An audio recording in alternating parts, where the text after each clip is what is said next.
Hello everybody, welcome to the channel. Today I'm going to show you how to create reels on Instagram Lite. You can see that I'm on the Instagram Lite and I'm on the home page.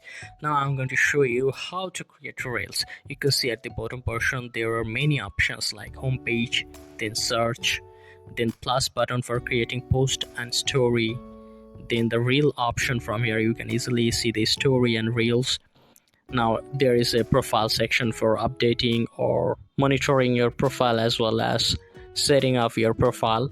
So the main target of this video is to let you know, can I really make a reel on Instagram Lite? The answer is no, you cannot really create any reel on Instagram Lite, because if you click the plus button there should be an option for creating reels, but there are only two options like post and story.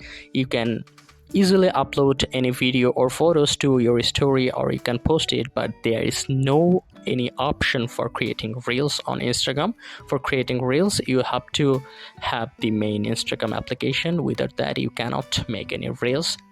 So that's all for today's video. If you have any question regarding this video you can comment down below, and don't forget to subscribe to my channel. See you in the next one.